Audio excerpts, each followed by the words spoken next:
ವಿದ್ಯಾರ್ಥಿಗಳೇ, ಈಗ ಒಂದು ಪ್ರಯೋಗದ ಮೂಲಕ ದ್ರವ್ಯದ ಮತ್ತೊಂದು ಗುಣದ ಬಗ್ಗೆ ತಿಳ್ಕೊಳ್ಳೋಣ.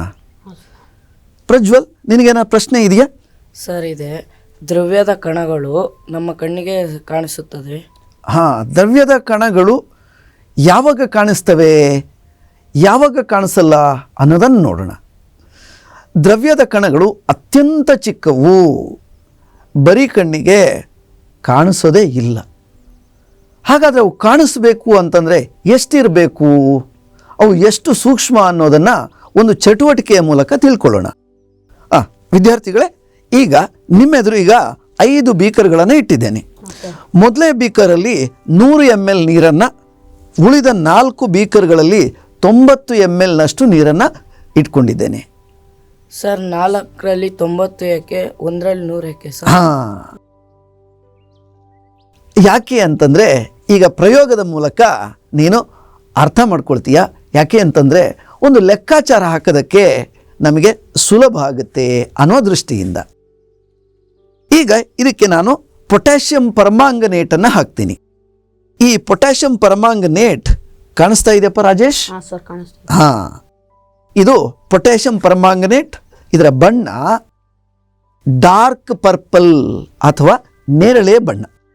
ಈಗ ನೇರಳೆ ಬಣ್ಣದ ಈ ವಸ್ತುವನ್ನು ಮೊದಲನೆಯ ಬೀಕರಿಗೆ ಹಾಕೋಣ.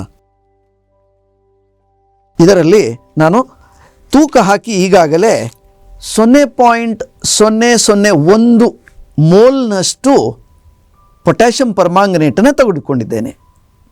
ಎಷ್ಟು? 0.001 ಮೋಲ್ನಷ್ಟು. ಈಗ ನಮ್ಮ ಈ ಪ್ರಯೋಗಕ್ಕೆ ಬೇಕಾದಷ್ಟು ಮಾಹಿತಿಯನ್ನು ಕೊಡ್ತಾ ಇದ್ದೇನೆ. ಈಗ 0.001 ಮೋಲ್ನಷ್ಟು ನಾನು KMnO4 ಮೊದಲನೆಯ ಬೀಕರಿಗೆ ಹಾಕಿದ್ದೇನೆ. ನೀವೀಗ ಏನು ನೋಡ್ತಾ ಇದ್ದೀರಾ? ಏನು ಕಾಣಿಸ್ತಾ ಇದೆಯಪ್ಪ ನಿನಗೆ? ಸರ್, ನೇರಳೆಂದು ಕಲರ್ ಬಿಡುತ್ತಿದೆ. ಪೊಟ್ಯಾಷಿಯಂ ಪರ್ಮಾಂಗನೇಟ್ ತನ್ನ ಬಣ್ಣವನ್ನು ಬಿಡ್ತಾ ಇದೆ. ಎಲ್ಲಿಗೆ ಹೋಗ್ತಾ ಇದೆ ಬಣ್ಣ? ಎಲ್ಲಿಂದ ಎಲ್ಲಿಗೆ ಹೋಗ್ತಾ ಇದೆ ರಾಜೇಶ್? ಮಿಶ್ರಣ ಆಗುತ್ತಾ ಇದೆ. ಸೊ ಪೊಟ್ಯಾಷಿಯಂ ಪರ್ಮಾಂಗನೇಟ್ ಎಲ್ಲಿ ಜಾಸ್ತಿ ಇತ್ತಲ್ಲ ಅಲ್ಲಿಂದ ಉಳಿದ ಭಾಗಕ್ಕೆ ಹರಡ್ತಾ ಇದೆ. ಇದನ್ನು ವಿಸರಣೆ ಅಂತ ಕರಿತೀವಿ. ದ್ರಾವ್ಯದ ಕಣಗಳು ನೀರಿನಲ್ಲಿ ಚಲಿಸಿ ಎಲ್ಲ ಭಾಗಕ್ಕೂ ಹರಡ್ಕೊಳ್ತಾ ಇದ್ದಾವೆ. ಇದು ಒಂದು ರೀತಿಯಾದಂತಹ ಕಣಗಳ ಚಲನೆ, ವಿಸರಣೆ ಅಂತ ಕರಿತೀವಿ. ಈಗ ಈ ದ್ರಾವಣವನ್ನು ಪೂರ್ತಿಯಾಗಿ ಒಂದೇ ಬಣ್ಣವಾಗಿರುವಂತೆ ಮಾಡೋಣ. ಇದರಲ್ಲಿ ಎಷ್ಟು ml ನೀರಿತ್ತು ಗೊತ್ತಾ? 100 ml ನೀರನ್ನು ನಾನು ತೆಗೆದುಕೊಂಡಿದ್ದೆ. ಬಣ್ಣ ಯಾವುದು ಅಂತ ಗೊತ್ತಾಗ್ತಾ ಇದೆಯಲ್ಲ? ಸರ್, ನೇರಳಿನ ಬಣ್ಣ. ಗಾಢ ನೇರಳೆಯ ಬಣ್ಣದಲ್ಲಿ ದ್ರಾವಣ ಕಾಣಿಸ್ಕೊಳ್ತಾ ಇದೆ. ಈಗ ನೀನು ಕೇಳಿದ್ಯಲ್ಲಪ್ಪ, ಯಾಕೆ ಇದರಲ್ಲಿ 90 ಅಂತಂದರೆ ನಾನು 10 ml ದ್ರಾವಣವನ್ನು ಈ ದ್ರಾವಣಕ್ಕೆ ಹಾಕಿ ಮಿಶ್ರ ಮಾಡ್ತಾ ಇದ್ದೇನೆ. ಬಣ್ಣದಲ್ಲಿ ಏನಾದರೂ ಬದಲಾವಣೆ ಗೋಚರಿಸ್ತಾ ಇದೆಯಾ? ಸರ್, ಯಾವ ಬಣ್ಣ ಇದು? ಮೊದಲನೇದು ನೇರಳೆಯದು, ಎರಡನೇದು ಪಿಂಕ್. ಸ್ವಲ್ಪ ಬಣ್ಣ ಕಡಿಮೆ ಆಯಿತು. ಈಗ ಇದರ 10 ml ಮುಂದಿನ ಬೀಕರಿಗೆ ಹಾಕೋಣ. ಈಗ ಇದರ ಬಣ್ಣ ತುಂಬ ಕಡಿಮೆ ಆಯ್ತಲ್ವಾ? ಆದ್ರೂ ಗೋಚರಿಸ್ತಾ ಇದೆಯಲ್ವಾ? ಲೈಟ್ ಪಿಂಕ್ ಅಥವಾ ಗುಲಾಬಿ ಬಣ್ಣ ನಿಮ್ಮ ಕಣ್ಣಿಗೆ ಕಾಣಿಸ್ತಾ ಇದೆ. ಈಗ ಇದರಿಂದ 10 ml ಮುಂದಿನ ಬೀಕರಿಗೆ ವರ್ಗಾವಣೆ ಮಾಡ್ತಾ ಇದ್ದೇನೆ. ಬಣ್ಣದಲ್ಲಿ ಏನಾದರೂ ಬದಲಾವಣೆ ಕಾಣಿಸ್ತಾ ಇದೆಯಾ? ನೀರಿನ ಬಣ್ಣದಲ್ಲಿ ಏನಾದರೂ ಬದಲಾವಣೆ ಆಯ್ತಾ?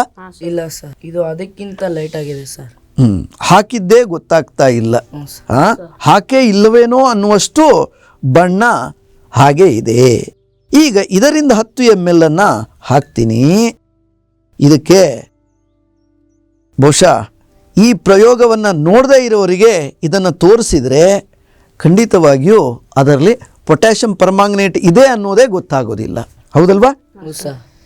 ಇದರಲ್ಲಿ ಎಷ್ಟು ಕಣಗಳಿರ್ಬೋದು ಅಂತ ನೀನು ಊಹೆ ಮಾಡ್ತೀಯಾ? ಒಂದು ಅಂದಾಜು ಸಂಖ್ಯೆಯನ್ನು ಹೇಳು. ಪೊಟ್ಯಾಷಿಯಂ ಪರ್ಮಾಂಗನೇಟಿನ ಎಷ್ಟು ಕಣಗಳು ಇದರಲ್ಲಿ ಇವೆ? 1000. ನಿನಗೇನನ್ಸುತ್ತಪ್ಪ? ಸರ್, ನನಗೆ 1500. 1500. ಹಾಂ, ಒಂದು ಸರಳವಾಗಿ ಲೆಕ್ಕಾಚಾರವನ್ನು ಮಾಡೋಣ. ಆಗಲೇ ನಿಮಗೆ ಹೇಳಿದೆ, ಪೊಟ್ಯಾಷಿಯಂ ಪರ್ಮಾಂಗನೇಟನ್ನು 0.001 ಮೋಲ್ನಷ್ಟು ಈಗಾಗಲೇ ನಾನು ತೂಕ ಮಾಡಿ ಅದನ್ನು ಸಿದ್ಧ ಮಾಡಿ ಇಟ್ಕೊಂಡಿದ್ದೆ. ಮೊದಲನೇ ಪ್ರಣಾಳಕ್ಕೆ ಹಾಕಿದೆ. 100 ml ದ್ರಾವಣ ತಯಾರಿಸಿದೆ. ಅದರಲ್ಲಿ 10 mlನಷ್ಟು ಎರಡನೆಯ ಬೀಕರಿಗೆ ಹಾಕಿದೆ. ಆಗ ಇದರಲ್ಲಿರುವ ಕಣಗಳ ಸಂಖ್ಯೆ ಇದರಲ್ಲಿ ಎಷ್ಟಿತ್ತೋ ಅದರ 10ರಲ್ಲಿ 1ನೇ ಭಾಗ ಇದರಲ್ಲಿದೆ. ಅಂದರೆ 1 ಮೋಲ್ನಲ್ಲಿರುವಂತಹ ಪೊಟ್ಯಾಷಿಯಂ ಪರ್ಮಾಂಗನೇಟ್ ಕಣಗಳ ಸಂಖ್ಯೆ 6.022 ಇಂಟು 10⁻23. ಈಗ ನಾನು ತೆಗೆದುಕೊಂಡಿರುವಂತಹ 0.001 ಮೋಲ್ನಲ್ಲಿ 6.022 ಇಂಟು 10⁻23ರಷ್ಟು ಕಣಗಳಿದ್ವು ಮೊದಲೇ ಬೀಕರ್ನಲ್ಲಿ. ಇಲ್ಲಿಂದ ಇದಕ್ಕೆ ಹಾಕಿದಾಗ 1 0 ಕಡಿಮೆ, ಅಂದರೆ 6.022 ಇಂಟು 10⁻19ರಷ್ಟು ಕಣಗಳು ಈ ಪಿಂಕ್ ಬಣ್ಣದ ದ್ರಾವಣದಲ್ಲಿದ್ವು. ಮತ್ತೆ 10 ml ಹಾಕಿದಾಗ ಇದರಲ್ಲಿ ಮತ್ತೊಂದು 0 ಕಡಿಮೆ ಮಾಡಬೇಕು, ಅಂದರೆ 6.022 ಇಂಟು 10⁻18. ಇದರಲ್ಲಿ 20 ಇತ್ತು, ಇದರಲ್ಲಿ 19, 18, 17, 16.